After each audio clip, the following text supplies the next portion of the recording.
deixe-me fazer uma pergunta para você. Você tem fé? Não, eu acho que você ficou com medo da minha pergunta, né? Deixa eu fazer de novo. E nós estamos entre irmãos e amigos. Você tem fé? Sim. Amém. Então nós temos fé. Agora vamos ler a palavra de Deus. Diz assim: de que adianta, meus irmãos, alguém dizer que tem fé, se não tem obras? Acaso a fé pode salvá-lo? Se um irmão ou irmã estiver necessitando de roupas e de alimento de cada dia, e um de vocês lhe disser: vá em paz, meu irmão, aqueça-se, alimente-se até satisfazer-se, sem, porém, lhe dar nada, de que adianta isso?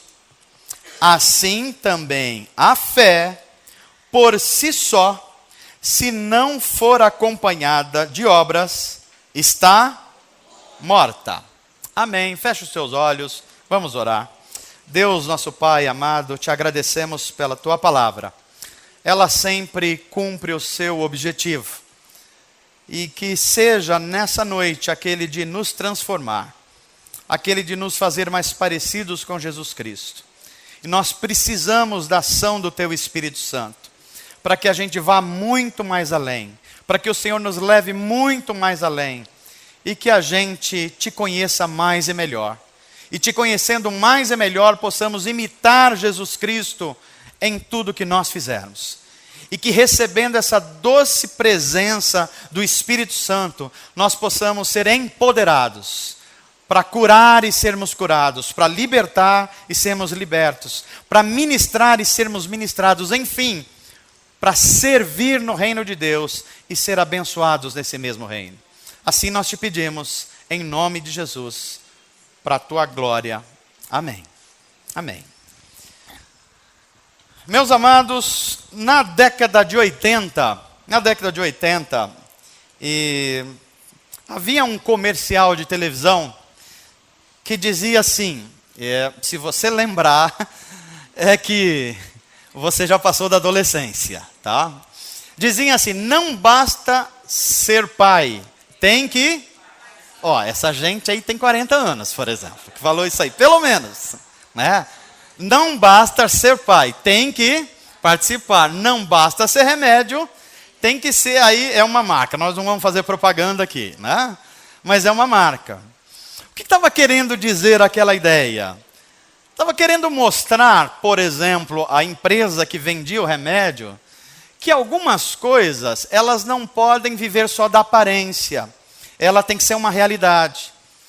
Por exemplo, ela usou a ideia de um pai. Não basta ser pai, ou não basta ter um filho e jogar no mundo.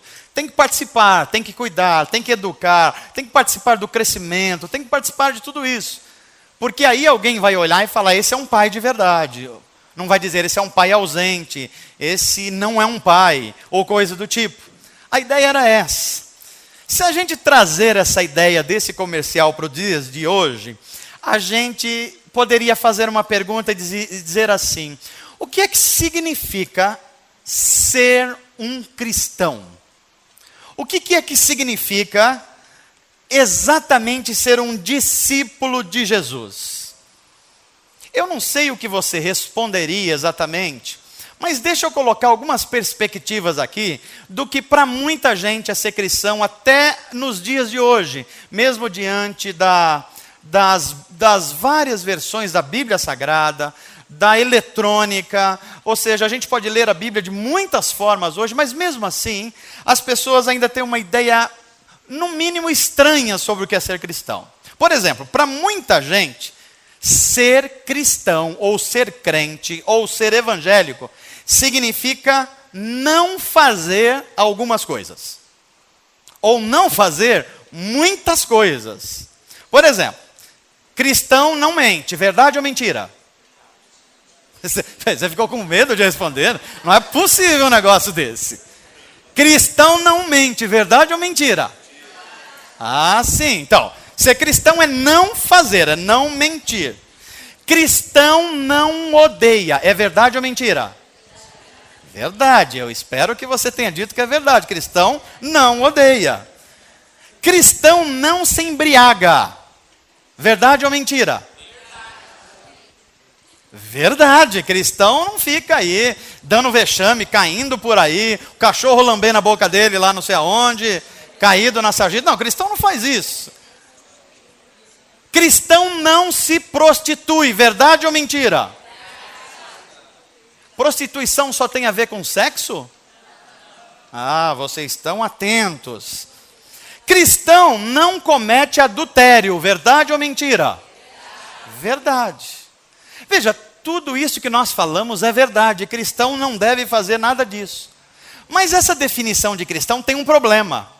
Ela define cristão só pelo que não fazer. Então, cristão não fuma, não bebe, cristão não se prostitui, cristão às vezes não dá risada, é estranho, né? Mas tem cristão que não dá risada também. Isso já pode fazer, deixa eu avisar aqui. Se você é crente, pode dar risada. Está liberado. Está liberado. Mas tem muita gente que enfatiza o não, ou ser cristão, pelo não fazer. O que tem levado muita gente a ter uma fé cristã que só se resume, quando se fala assim, você é cristão? Ah, então você não pode fazer isso, você não pode fazer aquilo, você não pode fazer aquilo outro. E é assim que muitos olham para um cristão, a pessoa que não pode fazer nada. Eu, quando era adolescente, tinha um sério problema com isso, porque as regras eram outras. Naquela época, hoje o cristão não pode fazer muita coisa, mas naquela época o cristão não podia fazer nada praticamente. Não é muita coisa. Não podia jogar bola, podia? Não. Não. Podia ver televisão? Não. Podia ir no cinema? Pois é, a gente era conhecido pelo povo que não fazia. Não, praia era um negócio sério, né? Dava cadeia não, dava disciplina, dava exclusão, porque era gente conhecido por isso, os que não fazem,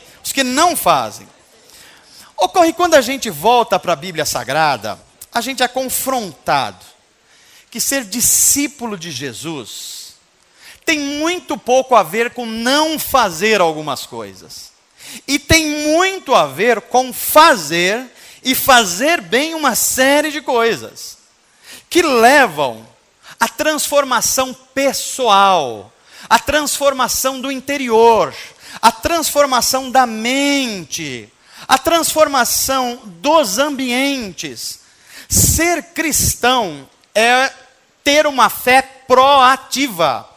Não basta você não fazer, você precisa fazer coisas boas. Não basta você não fazer coisas ruins.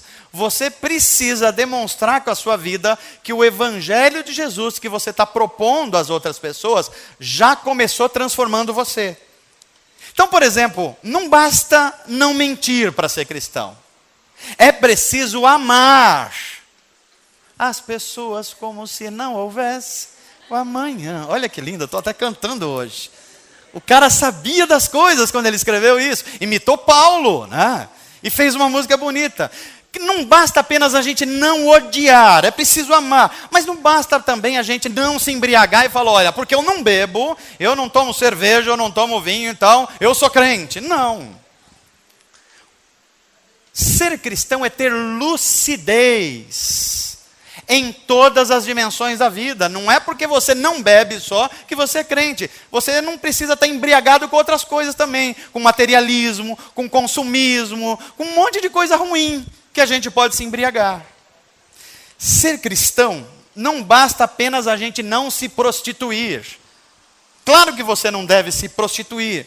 Mas ser cristão é muito mais que isso. É preciso valorizar a pureza do coração, a pureza do corpo. Você precisa cuidar do seu corpo, porque o seu corpo é templo do Espírito Santo. E esse corpo ele não vai ser jogado fora, ele vai ser transformado. Então a gente precisa cuidar. Esses dias eu ouvi alguém falando, pastor, eu estou comendo demais. Eu falei, mas o que está acontecendo, meu irmão? Não, é o que eu quero expandir o templo do Espírito Santo para ele ter mais espaço. Eu falei, mas esse cara é cara de pau, não é não, Rogério? Seu jeito assim? Expandindo o templo, já pensou um negócio desse? Não basta a gente não cometer adultério. Claro que você não deve cometer adultério, mas é preciso a gente mostrar os benefícios da fidelidade, de ser fiel, de estar junto, de ter um compromisso de vida, de construir projetos de vida. E essa ideia, ela pode ser verificada em muitas situações da nossa vida. Você quer ver uma coisa, como as pessoas acreditam mais uma pessoa ser boa quando ela não faz coisa má do que quando ela faz coisa boa? Por exemplo, você vai num velório, você chega no velório, está todo mundo triste, chorando. Aí um olha para o caixão e fala assim, puxa, essa pessoa era tão legal. Aí você pergunta, por que ela é legal? Não fazia mal para ninguém, pastor. Aí a pergunta, mas o que ela fazia de bom? Ah, também não sei. A gente identifica uma pessoa boa, legal, porque ela não faz mal. Mas a gente não pergunta, mas peraí, o que você faz de bom? Porque não basta a gente não fazer mal. Tem gente que não faz mal, mas também não faz nada de bom. Então não está resolvendo muita coisa. O que é ser cristão? Aí vem o Tiago e nos fala a respeito disso. Você é uma pessoa de fé? Muito bem. Mas ter fé apenas não adianta. Se essa fé ela não for transformada em ações, em atitudes, em percepções da vida. Olha que interessante, quando o Novo Testamento identifica Jesus Cristo, Jesus de Nazaré, ele identifica Jesus da seguinte forma: e Jesus andava pelos vilarejos e pelas cidades, fazendo o bem por toda parte. E mais, ele era poderoso em palavras e obras e ações. Veja que Jesus não era identificado apenas como alguém assim. As pessoas não olhavam para Jesus e falavam, esse cara é gente boa, ele não bebe. Até porque Jesus tomava um vinho, e é bom que você saiba disso, né? Mas ele não ficava caído em nenhum lugar da Galileia lá, né? Jesus não era identificado apenas como um sujeito que não fazia um monte de coisa. Até porque Jesus, ele gostava de viver. Ele estava sempre numa festa. Jesus estava sempre num lugar de ambiente de alegria. Jesus era as pessoas assim. Tinha gente até que se importunava com Jesus. Dizia, esse cara é muito festejeiro, assim, muito festeiro, né? Parece que Jesus tinha um quê de nordestino. Nordestino gosta de festa, né? Acho que Jesus tinha um negócio assim de nordestino, né? Gostava de estar nas celebrações, né? Mas Jesus não era essa pessoa que não fazia as coisas. Pelo contrário, ele tinha uma consciência que a sua missão era cumprir aquilo que Deus, o Pai, tinha determinado para ele. Então ele sabia que ele tinha coisas a fazer. Certa vez ele disse para os seus discípulos assim, nós precisamos fazer as coisas enquanto é dia, porque a noite vai vir e não vai ser possível mais a gente fazer algumas coisas. O Rogério estava nos dizendo aqui que ele foi visitar o seu José hoje. E ele saiu com aquela percepção, quantas vezes a gente tem uma dificuldade enorme para vir para um culto, para uma celebração, para uma reunião de oração, para um grupo pequeno, até que a gente esteja imóvel numa cama. E a gente deseja ardentemente fazer isso. E eu estou me lembrando que a semana passada, ainda que estive com ele lá, ele falou, pastor, a gente vai ter a segunda pedalada. Eu que vou organizar, pastor. Aquilo partiu o meu coração e eu saí de lá falando, Deus, o que eu tiver de saúde, o que eu tiver de um dom, o que eu tiver de recurso, eu preciso fazer alguma coisa enquanto eu tenho vida, saúde, eu preciso abençoar, eu preciso sinalizar o reino de Deus. O texto que nós lemos em Tiago 2, escancara essa missão de que a fé, ela não basta existir. A fé, na verdade, Tiago não está dizendo de pessoas que têm fé ou que não têm fé. Tiago está dizendo assim, existe uma fé que é viva e uma fé que é morta. Tem gente que acredita na coisa certa, conhece a Bíblia, sabe que tem que fazer, mas não faz. Então essa fé, ela existe, mas ela é morta. E Tiago está chamando a gente para ter uma fé que é viva. É uma fé que a gente conhece Jesus, e ao conhecer Jesus, não tem como não ser igual a Ele. Não tem como não buscar fazer as coisas que Ele fazia. E é por isso na Bíblia Sagrada, aquilo que nós fazemos em nome de Jesus, por exemplo, curar, libertar, visitar, acolher, servir, ensinar, tudo isso é chamado de obras de justiça, que é o resultado da fé viva. Uma fé viva tem que produzir obras de justiça. Veja que a Bíblia vai chamar a gente apenas, não é para a gente não fazer injustiça. Por exemplo, a gente pode ser tentado a entender que ser cristão é não fazer injustiça, é não bater no gatinho, é não tacar um estilingue no passarinho, é não chutar o cachorro quando você está nervoso. Não, não é só isso. Isso é o mínimo que você pode fazer se você é gente, né? Não é não fazer injustiça apenas. Você precisa fazer obras de justiça. Mas por que é que a gente deve fazer justiça? A Bíblia vai nos ensinar que nós fazemos justiça não porque a gente sabe o que é certo. É algo mais do que isso. É que a gente é motivado a fazer justiça por Deus ser quem Ele é e por Jesus Cristo ter feito o que Ele fez. Quando a gente olha para a graça de Deus e para o sacrifício de Jesus Cristo, nós encontramos motivação para fazer justiça. Se você é tocado pelo Espírito Santo de Deus, se você é tocado para amar pessoas, se você é tocado para levar o Evangelho de Jesus Cristo, então você não aguenta ficar sem fazer isso. Você é impulsionado, você é motivado a fazer isso. Mas vocês talvez perguntassem assim: pastor, como é que na verdade nasce essa motivação do coração? Como é que eu sei que Deus está me chamando para fazer alguma coisa? Nós precisamos de motivação para fazer o que a gente faz. Senão, a gente vai ser igual àquela questão, uma história que eu gosto muito para ensinar o que é motivação. Por exemplo, viram um sábio, estava andando e viu 2 homens trabalhando, construindo um pequeno muro. E o sábio passou por um e falou assim para ele: o que você está fazendo aí? Ele falou: eu estou assentando tijolos. Ele: tá bom. Andou, foi lá na frente, voltou, passou e perguntou para o outro: o que você está fazendo aí? Que estava fazendo a mesma coisa que o outro. Ele falou: o que eu estou fazendo aqui? Eu estou construindo uma grande catedral. Percebe a diferença da motivação? Você pode fazer o almoço do seu marido e para a sua família sendo apenas um almoço, uma obrigação, uma coisa pesada. Ou você pode colocar um sazon espiritual nisso. Eu falo assim: eu não estou fazendo apenas um almoço. Eu estou cuidando da minha família. Eu estou cuidando do meu marido. Eu estou cuidando da minha esposa.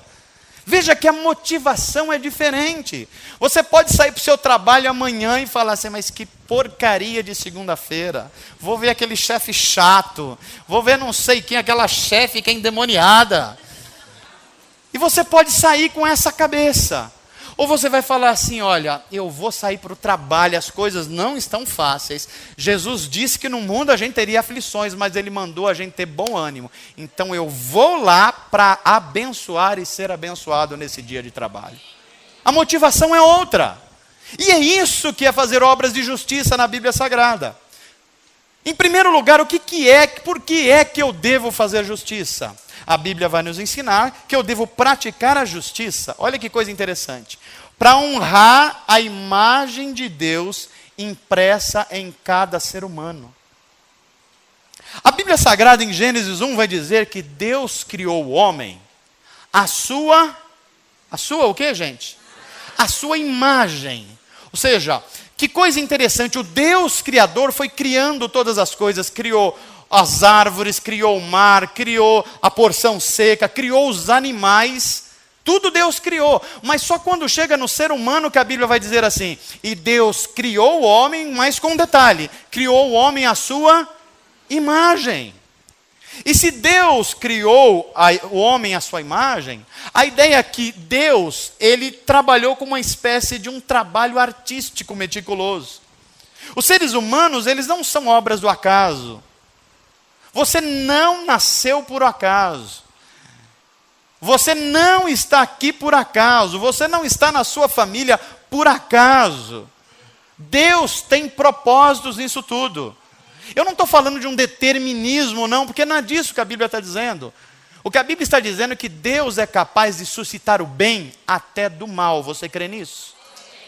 Deus quebra todo e qualquer tipo de maldição quando um ser humano arrependido vem diante dele e fala: Senhor, eu confio em Ti e a minha história, a história da minha família, a história de onde eu estou vai ser mudada porque o Senhor me salvou e vai salvar essas pessoas também para a glória de Deus. Então por que é que o ser humano é importante? Ele é importante porque ele foi feito à imagem de Deus. Isso leva, se o ser humano foi feito à imagem de Deus, eu não tenho como não amar o outro ser humano. Porque se eu não amar o outro ser humano, eu vou deixar de amar alguém que foi feito o quê? À imagem de Deus. Ainda que a imagem de Deus nessa pessoa esteja desbotada, porque tem ser humano que a imagem de Deus está feia, não está?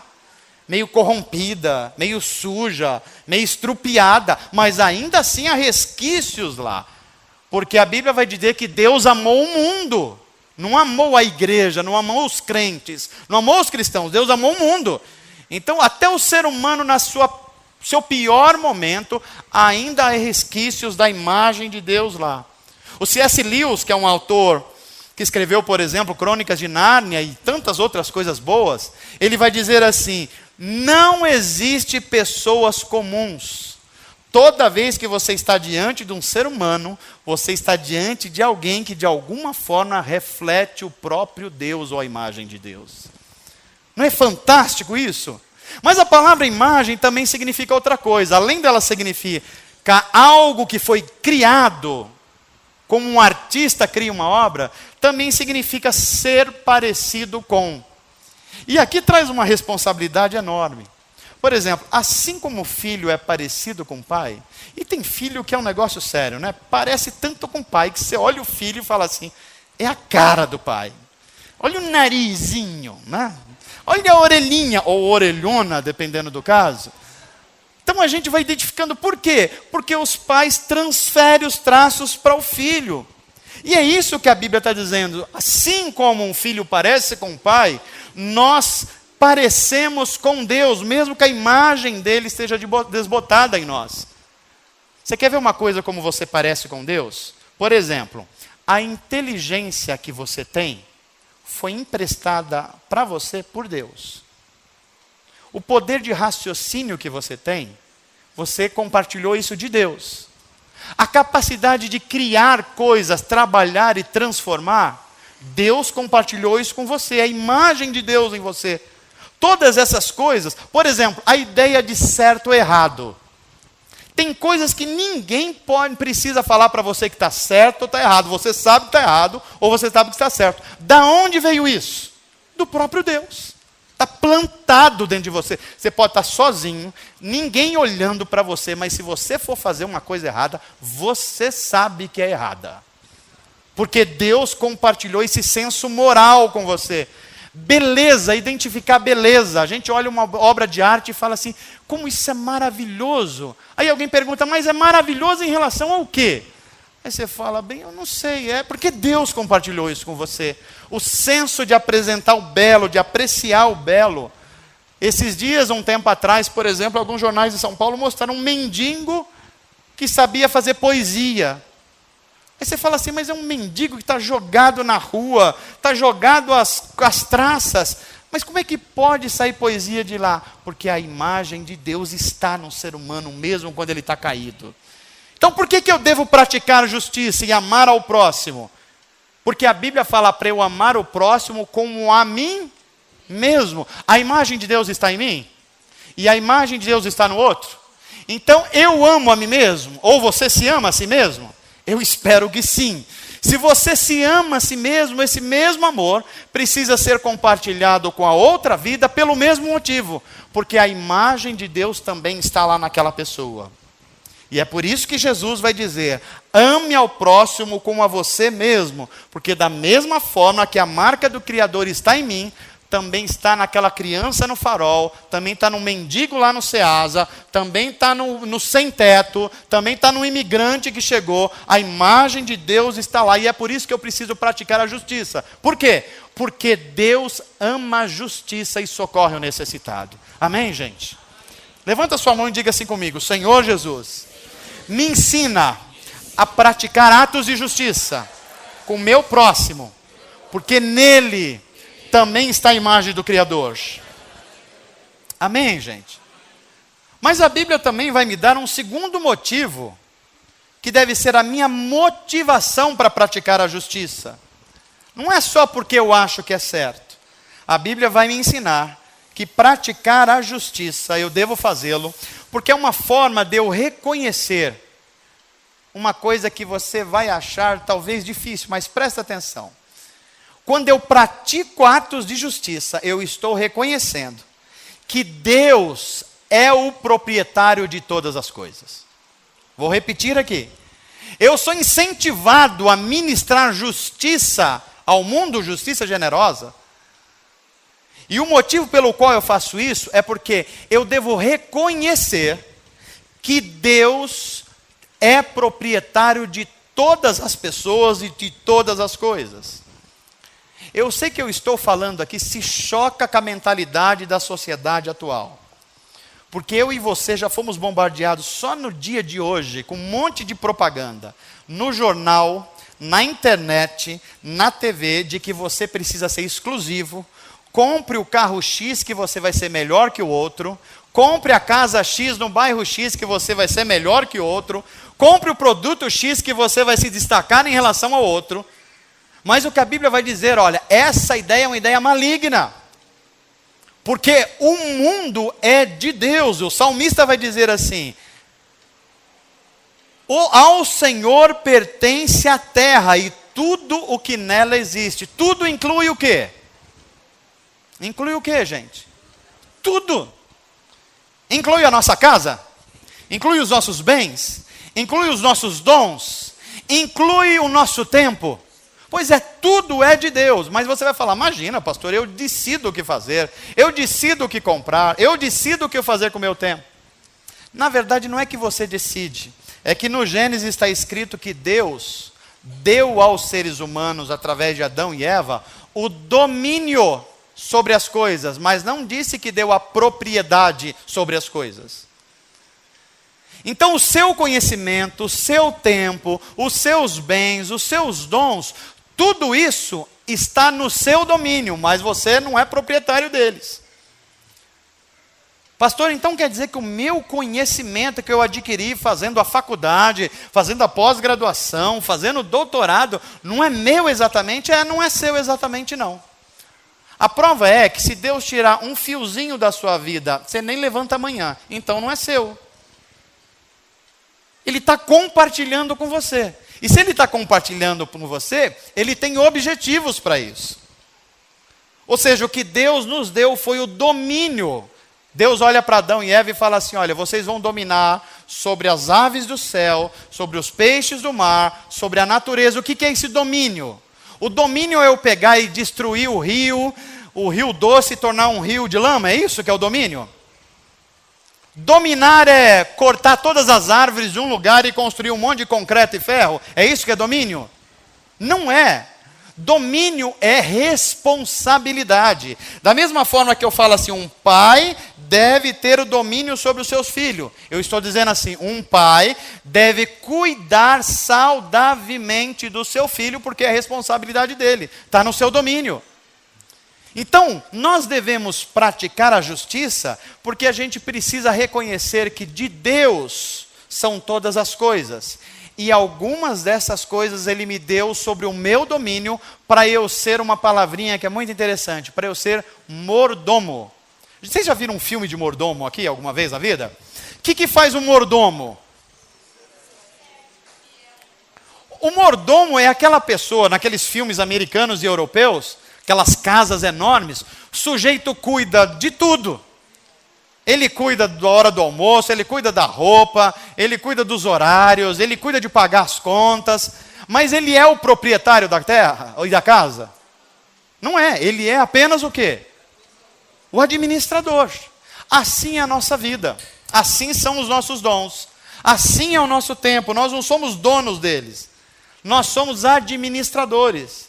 E é nesse sentido, por exemplo, que a entrega do dízimo que você dá, que as ofertas, o tempo que você dispõe, os dons que você ministra, deve ser não apenas uma coisa que você dá, mas é um reconhecimento que todas as coisas que me foram confiadas, que estão sob o meu domínio, eu não sou proprietário delas.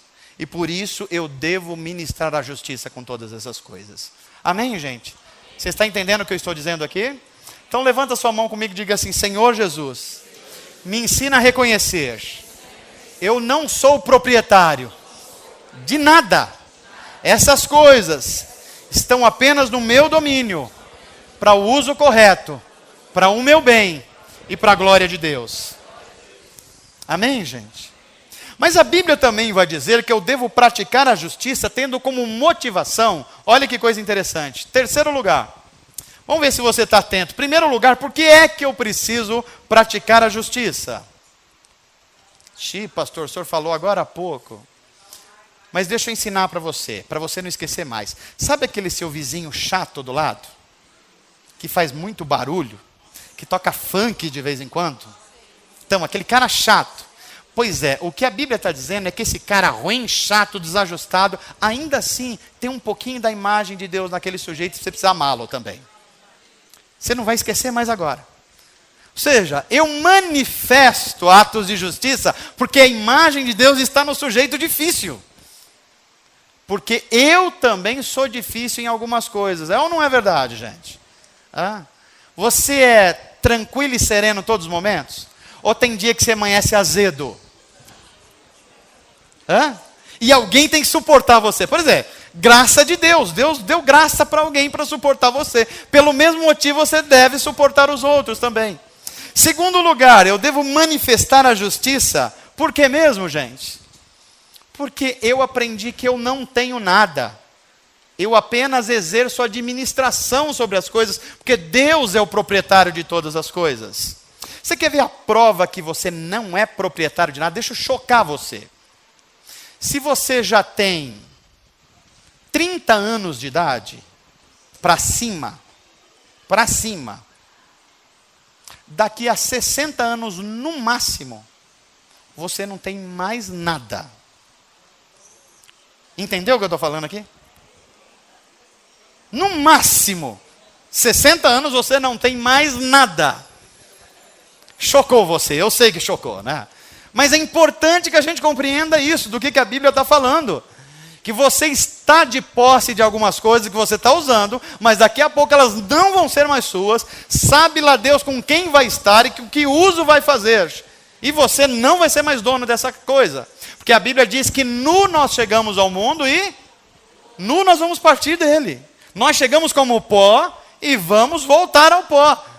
E é por isso que a gente precisa entender, Deus, como eu não sou dono de nada, me ajuda a construir coisas que a ferrugem não come, que o ladrão não rouba, coisas que produzam vida espiritual e vida eterna. Amém, gente? Terceira coisa pelo qual eu devo praticar a justiça é porque eu devo manifestar a graça de Deus ao mundo. Deixa eu dizer uma coisa para você. Sabe por que a maioria das pessoas tem uma ideia ruim de Deus? A maioria das pessoas tem uma ideia ruim sobre Deus porque os filhos de Deus se mostram ruins.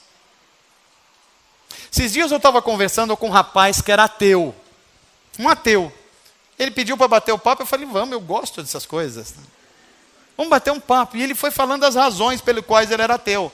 Ele diz assim, olha, os cristãos normalmente são egoístas, eles só estão indo para as igrejas, alguns querem enriquecer, eles só estão indo para a igreja quando tem um problema, depois que resolve o problema eles somem, os cristãos fizeram matança na história, os cristãos fizeram as cruzadas, e os cristãos não sei o que, não sei o que, não sei o que. Eu falei, deixa eu dizer uma coisa para você, você já conhece Jesus de Nazaré? Não, é o Jesus da história, né? Não é mais do que isso. Jesus de Nazaré é o homem perfeito. Ele é um modelo para a vida. Se você quer ser um seguidor de Jesus, não vai no paralelo, não, vai na fonte. Em vez de olhar o cristão A, o cristão B, o cristão não sei de onde, olha para Jesus. Se você olhar para Jesus, você vai saber o que é a fé cristã de verdade. E o Deus que vai se revelar para você, você jamais vai continuar sendo um ateu. Sabe por quê? Porque às vezes eu e você mostramos um Deus que não é o Deus da Bíblia para as pessoas. Quando as pessoas olham para a gente, imagina, por exemplo, um sujeito, que o pai é um sujeito bom, rico, bondoso, aí ele dá uma série de coisas boas para o filho dele, e no momento ele precisa viajar para o exterior. Aí o pai viaja para o exterior, o filho fica ali fazendo uma bagunça com as coisas do pai, sai correndo com o carro, bate, toma multa, faz um monte de coisa errada, faz festa até de madrugada, os vizinhos ficam chateados. Alguém que não conheça o pai desse garoto, quando olha para casa, imagina o que do pai dele? Olha, esse menino não recebeu educação, o pai dele deve ser do mesmo jeito. E às vezes a gente dá essa ideia para o mundo. Quando as pessoas olham para o João, para a Maria, para o Pedro, para o André, fala assim, mas peraí, é isso aí que é ser de Deus? É isso aí que ser uma família de Deus? Você já pensou quando a gente fala assim, nós somos uma família cristã, e de vez em quando o vizinho escuta uma panela comendo o pé do ouvido do outro lá da casa? Você já pensou um negócio desse? Não, é família cristã. Ai não, pastor, vamos ligar uma música gospel alto, porque a gente vai brigar aqui agora, então não aparece. A gente briga junto com louvor, aí ninguém ouve, né? Tem sabor de mel. Esse sabor aí é de panelada no pé do ouvido, quando acontece, né? Eu devo praticar a justiça para manifestar a graça de Deus. Agora, presta atenção nisso que eu vou dizer para você aqui. Se a Bíblia fala bem do ser humano no sentido que ele é a imagem de Deus, que ele carrega essa imagem de Deus, a Bíblia vai falar uma coisa ainda mais profunda. É que o ser humano, ele tem a oportunidade de manifestar aquilo que Deus é na sociedade onde ele vive. Por exemplo, a Bíblia vai dizer que Deus é o Deus de toda justiça. Mas a Bíblia também vai dizer que Deus é o Deus da misericórdia. E a Bíblia também vai dizer que Deus é o Deus de toda graça. Eu vou definir essas três coisas para você entender o que eu estou falando. O que é justiça? Justiça é você dar ao outro o que o outro merece, não é isso? Quando você está falando assim, uma coisa é justa, uma coisa é injusta, do que você está falando? Você está falando assim, olha, eu vou devolver com a mesma moeda. Uma pessoa me fez algo, eu vou devolver com a mesma moeda, isso é justiça. Agora, o que é misericórdia? Misericórdia é você não dar ao outro, ou seja, não penalizar o outro naquilo que o outro merecia ser penalizado. Isso é misericórdia.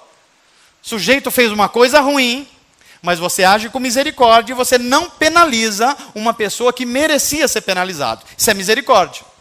Agora veja o que é graça, como graça é ainda mais lindo. Graça é você dar ao outro o bem que ele não merece. É você, veja que a misericórdia é você não fazer alguma coisa. Mas a graça é mais do que isso. É além de você não fazer alguma coisa, é você ir fazer o bem. É você ir adiante. E é aqui que está a beleza do evangelho da cruz de Cristo. Porque na cruz, a justiça, a misericórdia e a graça se encontram no sacrifício de Jesus Cristo. Por quê, pastor? Porque Deus olha para mim, para você, e vê que nós merecíamos a morte. Porque nós pecamos, nós abandonamos Deus, nós fizemos coisas terríveis à raça humana. Então Deus, o Deus justo, olha para a terra e fala assim, eu vou fazer justiça. E Ele faz justiça. Só que em vez de Ele fazer justiça em cima de mim e de você, Ele escolhe o Filho do seu amor, Jesus Cristo, e despesa a justiça em Jesus. A cruz é a justiça de Deus, que era para alcançar você e eu, mas que é despejada em Jesus. Então Deus olha para o seu Filho e ministra a justiça nele. E é por isso que Ele morre na cruz. Mas veja que interessante, Deus não usa só a justiça, Deus usa a misericórdia. Porque Ele olha para toda a raça humana, para mim e para você, e Ele fala assim, olha, eu sei o que você fez no verão passado. Eu sei o que você fez ontem, eu sei como você tem sido mesquinho, eu sei como você tem sido uma pessoa difícil, mas o que você merecia, eu não vou dar. Eu não vou penalizar você porque eu já penalizei o meu filho. E ao invés de olhar para você com justiça apenas, eu olho para você com misericórdia. É assim que Deus nos olha. Mas pastor, e a graça de Deus? Como é que a graça de Deus estava na cruz de Cristo? A graça de Deus está na cruz de Cristo é que Deus não parou por aí. Além de Deus não nos dar a penalidade que a gente merecia, a Bíblia vai dizer que Deus nos acolhe como filho. Olha que coisa impressionante. Porque uma coisa é eu pegar um bandido e falar assim, ó, você fez um monte de mal, mas eu não vou penalizar você. Mas você fica aí no seu canto e eu fico aqui no meu canto. Eu estou usando misericórdia. Mas o que a Bíblia está dizendo é que Deus vai além.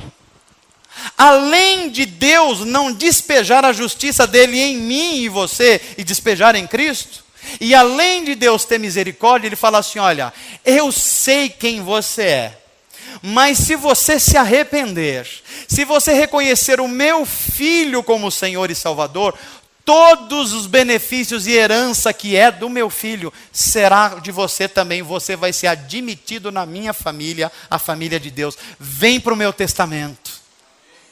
Não, você não entendeu o que eu estou falando aqui. Deus ministrou a você de forma tão maravilhosa, que ao invés de Deus deixar você apenas no seu lugar depois de perdoado, Ele chamou você para ser irmão de Jesus Cristo, fazer parte da família de Deus e vir participar da roda da Trindade, o Pai, o Filho e o Espírito Santo. Você pode dizer amém por isso? Deus está ministrando no seu coração? Isso é graça de Deus. Por que é que eu devo praticar a justiça? Porque essa graça que eu recebi de Deus, o que eu tenho que fazer com ela? Eu tenho que ficar comigo? O que eu tenho que fazer com ela? Eu tenho que espalhar. Eu tenho que agir com graça também para as pessoas que estão na mesma situação que eu estava. É por isso que às vezes eu converso com algumas pessoas e as pessoas falam assim, pastor, eu sei o que tem que fazer. Eu sei que eu tenho que perdoar. Mas não é justo, pastor. Já ouviu essa conversa? Eu sei que a Bíblia manda eu fazer isso. Mas eu sofri demais na mão de tal pessoa, pastor. Não é justo. Aí a Bíblia vai dizer, não é justo mesmo. Mas precisa de misericórdia. Precisa de misericórdia, mas precisa de mais do que isso. Precisa de graça. Porque foi assim que Deus nos tratou. Depois de ter misericórdia com a gente, Ele ainda nos deu uma segunda chance. Isso é a beleza do Evangelho da cruz de Cristo. Eu fico pensando se a misericórdia de Deus não se renovasse a cada manhã. Você já pensou nisso? Você já pensou se Deus falasse assim, olha, está chegando o final do ano, hoje é 6, hoje é isso? Então Deus falou, olha, minha misericórdia vai só até o dia 7 com você.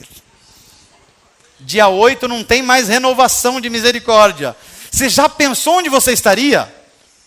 Já pensou onde eu estaria?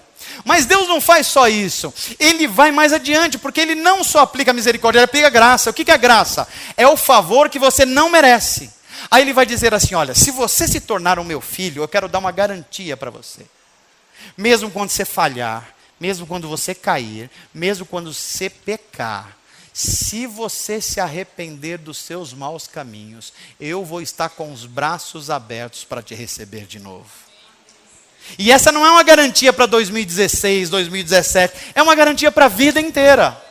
Porque a Bíblia vai dizer que o justo, veja, é o justo, não é o pecador, pode cair quantas vezes?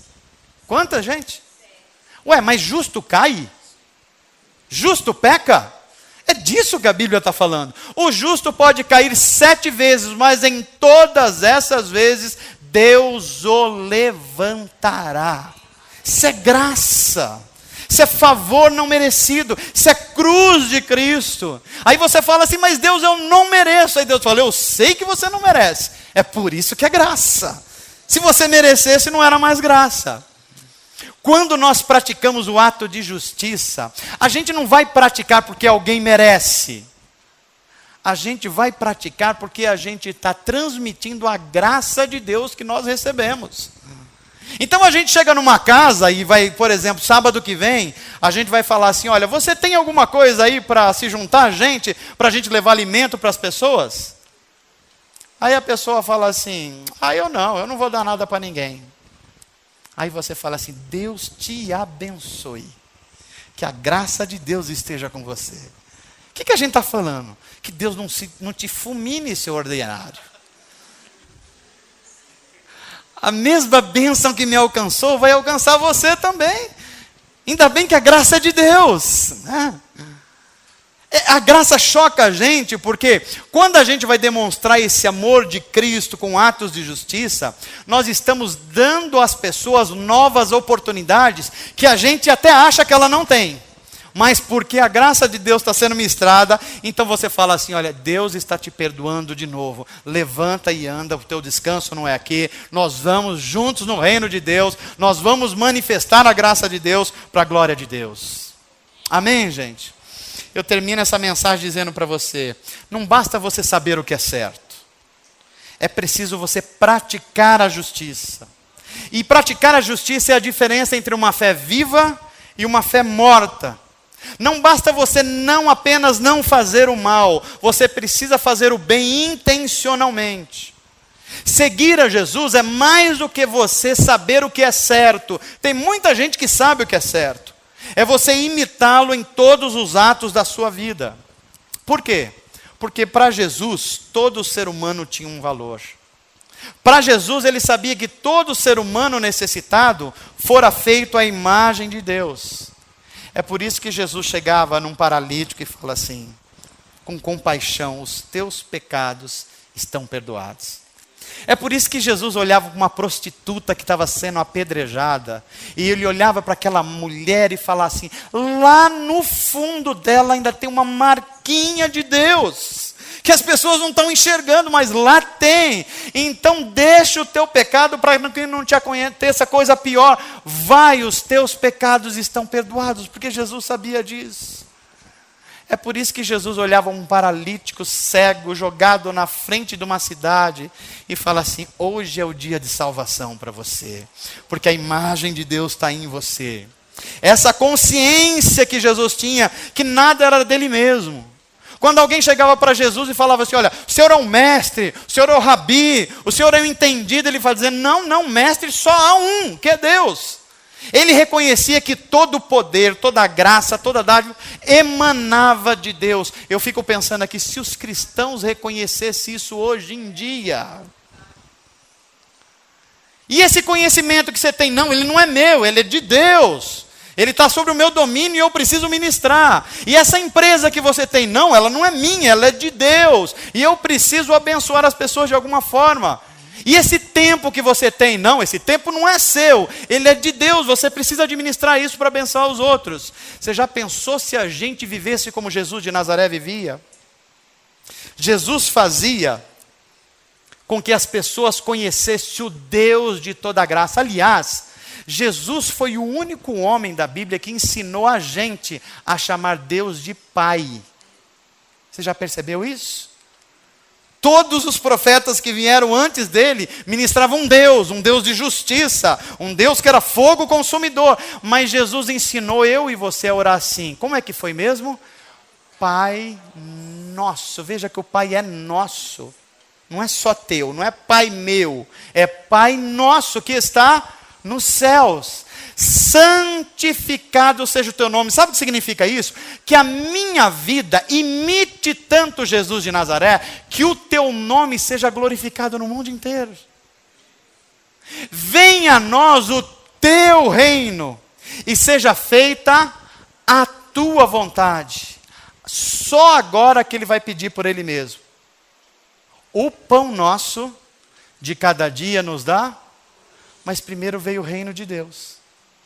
Percebe isso? É por isso que em outro lugar ele vai dizer assim: busquem primeiro o reino de Deus e as outras coisas vos serão acrescentadas. É por isso que Jesus era o homem perfeito, o mestre da justiça, mas era também um mestre da misericórdia, mas era também um mestre da graça. Por quê? Os desvalidos encontravam nele um sonho para viver. Os paralíticos sabiam que podiam ser curados. Os cegos sabiam que podiam enxergar a vida novamente. Porque onde Jesus chegava, uma boa notícia estava para ser recebida pelas pessoas. Onde um cristão e um discípulo de Jesus chegar, precisa ser uma boa notícia onde ele estiver. Amém, gente? Aí você perguntaria assim: pastor, então o que a gente está fazendo aqui na nossa igreja? Eu diria para você: sabe por que a gente está doando alimento? Porque essas pessoas necessitadas têm a marca de Deus, da imagem de Deus nelas. A gente está fazendo obras de justiça. Sabe por que a gente está visitando enfermos? Porque a imagem de Deus está naquelas pessoas. E nós nos solidarizamos com elas. E a gente sabe que a gente precisa ministrar em nome de Jesus cura, alegria, conforto, solidariedade. Sabe por que a gente atende a clínica de recuperação? Porque a nossa motivação é fazer com que o ser humano viciado no álcool, na droga, seja liberto em nome de Jesus e conheça a graça de Deus. Sabe por que a gente assiste jovens? Sabe por que a gente doa sangue? Sabe por que a gente socorre viciados? Sabe por que a gente toca os enfermos e ora em nome de Jesus? Tudo isso é porque a gente é motivado a fazer obras de justiça e manifestar a graça de Deus ao mundo, a todas as pessoas, porque foi isso que Jesus de Nazaré fez por mim e por você. Amém, gente? Levanta sua mão comigo e diga assim: Senhor Jesus, me ensina a ministrar graça, favor imerecido a um mundo necessitado, em nome de Jesus e para a glória de Deus. Amém. Sabe de uma coisa? Deus está ouvindo a sua oração. Essa semana você terá a oportunidade de ministrar graça, misericórdia e justiça onde você estiver.